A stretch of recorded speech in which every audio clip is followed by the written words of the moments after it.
In the heart of a small, rain-swept town, where the cobblestone streets whispered secrets of their own, lived an elderly woman named Clara. Her life had been a tapestry of routine, woven with the threads of memories from her long marriage to Henry. He had been her rock, her confidant, and her world.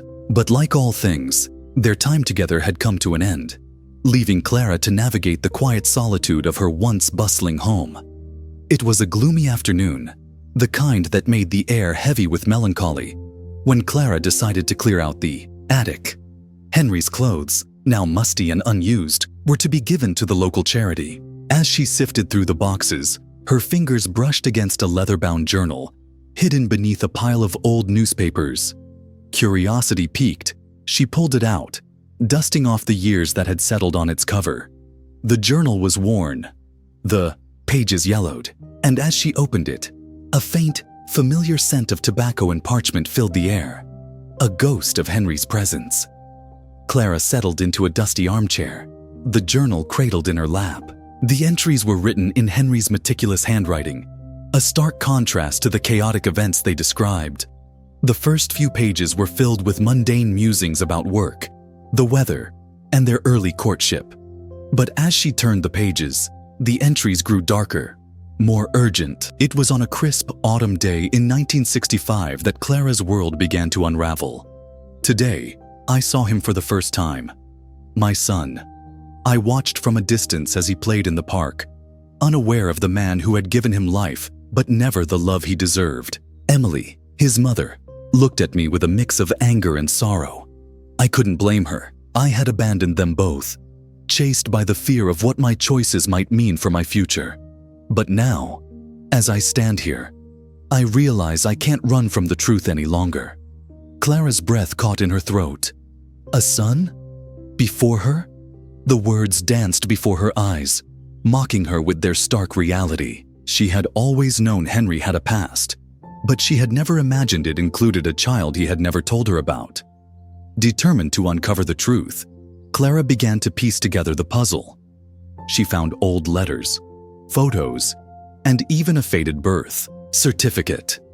The name on the certificate was Michael, born on a spring day in 1963. Clara's hands trembled as she traced the name with her finger, a name she had never heard before, a life she had never known existed. With a heavy heart, Clara decided to confront Michael. She found his address in the journal and, after days of hesitation, made the journey to a modest house on the outskirts of town. The door was answered by a middle-aged man with a kind face, though his eyes held a distant sadness. Clara introduced herself, and the recognition in his eyes was immediate. "Clara? Henry's wife?" he asked, his voice tinged with a mix of surprise and something she couldn't quite place. "Yes," she replied, her voice steady but her insides churning. "I've recently found some of Henry's old things, and he mentioned you." Michael invited her in, and they sat in a cozy living room, surrounded by family photos and the remnants of a life lived in isolation. Clara took a deep breath and plunged into the conversation, trying to keep her emotions in check. "I found a journal, and it mentioned that you are his son. I never knew about this, Michael. I'm here to understand." Michael's expression changed, a flicker of pain crossing his face. "It's a long story, Clara. But yes, Henry was my father. He left my mother and me when I was just a baby. I never knew why. I grew up thinking he didn't want me, that he didn't care." Clara's heart ached for the boy who had grown into a man without the love of his father. But as she listened to Michael's story, she sensed there was more to it. Henry's journal had hinted at something deeper, something he had been too afraid to reveal. "Do you know why he left you?" Clara asked, her voice barely above a whisper. Michael hesitated, his eyes clouding with memories. "He said it was for my own good, that he was in danger, and staying would only put us at risk. But he never came back, and his silence left more questions than answers." Clara's mind raced. Danger. What kind of danger? She felt a growing unease, a sense that this was only the beginning of a more complex story. She thanked Michael for his honesty and returned home. her mind a whirlwind of thoughts. The next few days were spent poring over the journal, each entry revealing a new layer of Henry's life. He had been involved in something dangerous, something that had forced him to leave Michael and Emily. But what? Clara's determination grew with each page, driven by a need to understand the man she had married and the life he had led before her. One entry in particular caught her eye.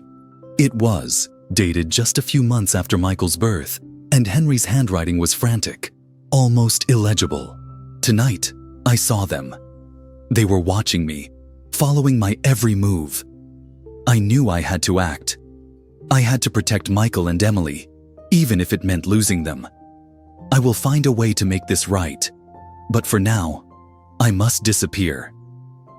Clara's heart pounded in her chest. Who were they? And why had Henry felt the need to disappear? She decided to dig deeper, using Henry's old contacts and the few clues he had left behind. Her search led her to an old friend of Henry's, a man named Thomas, who had moved away years ago. Thomas was hesitant at first, but Clara's persistence and the weight of his own guilt eventually broke him. Clara, Henry was involved in something far more dangerous than he ever let on. He worked for a covert government agency, one that dealt with sensitive information and operations. He was a double agent, and they found out. Henry had to run, not just for his own safety, but to protect Emily and Michael from being used as leverage against him. Clara's world spun. Henry, her gentle, loving husband, had been a spy. It was almost too much to comprehend. But as she continued to talk to Thomas, the pieces began to fall into place. Henry had been torn between his loyalty to his country and his love for his family. In the end, he had chosen to protect them, even if it meant a life of secrets and lies. But the story didn't end there. Thomas revealed that Henry had continued his work, even after his disappearance, using aliases and back channels to gather information that could keep the town and the country safe. He had lived a double life, a facade of normalcy that hid a world of danger. Clara's mind reeled. She had to know more. She returned to the attic, searching for any more clues that might lead her to the truth. And there, tucked away in a forgotten corner, she found a sealed envelope. The address was unfamiliar, but the handwriting was unmistakably Henry's. She opened it, her hands trembling, and pulled out a stack of letters. The letters were from Henry, addressed to Michael and Emily, but never sent. Each one was a plea for forgiveness, a promise to return one day, and a warning to stay hidden. The last letter, dated just a week before Henry's death, was the most chilling. Michael, my son, I write this letter knowing it may never reach you. I have made a grave mistake, one that has put us all in danger.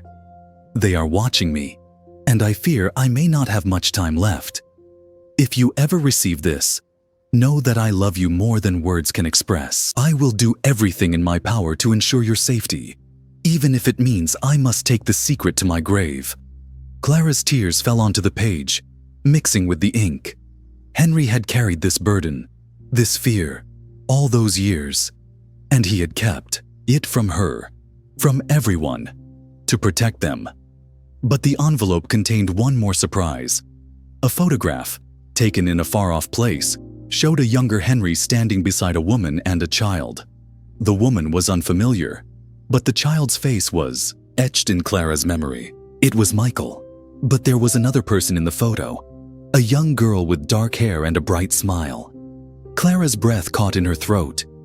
Who was this girl?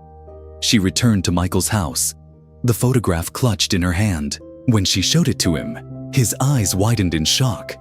Isabel. That's Isabel. She was my sister. I never knew she existed until a few years ago. She came to me, saying she was Henry's daughter too. Clara's world tilted. Another child? Another life Henry had kept hidden. She felt a mix of anger and sorrow, but more than anything, a burning need to understand. Together, Clara and Michael embarked on a journey to uncover the truth about Isabel and the danger that had haunted Henry's life. They traveled to the far-off place in the photograph, a small village where the past seemed to linger in the air. The villagers were reluctant to speak, but after much persuasion, they revealed a story of a woman named Sarah, who had died under mysterious circumstances, leaving behind a young daughter, Isabel. Sarah had been Henry's true love, the one he had left behind to protect. But the agency had caught up with her, and she had paid the ultimate price. Henry, consumed by guilt and the need to protect Isabel, had done everything in his power to keep her safe, even if it meant living a lie. As Clara and Michael pieced together the story, they discovered that Henry's efforts to protect Isabel had not been in vain. She was alive, living a quiet life in another town, unaware of the full extent of her past. Clara and Michael decided to tell her the truth, to give her the closure she had never had. The meeting was emotional, filled with tears and revelations. Isabel, now a grown woman, was overwhelmed by the story of her father and the sacrifices he had made. She had always felt a connection to Henry, a sense that there was more to her history than she knew. Now, she understood. Clara, Michael, and Isabel sat together, the three of them united by a man they had all loved in different ways. They shared stories, memories, and the love that had kept them all connected, even in Henry's absence. Clara realized that Henry's love had been vast, encompassing not just her, but also Michael and Isabel, in ways she had never imagined. As they parted ways, Clara felt a sense of peace. The secrets had been revealed, the lies unraveled.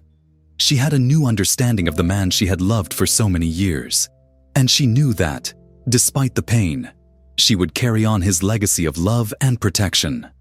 Back in her quiet home, Clara placed the journal and the letters in a box, along with a note of her own. She would pass on the story to her children, to Michael, and to Isabel, ensuring that Henry's legacy lived on, not as a man of secrets, but as a man of courage and love.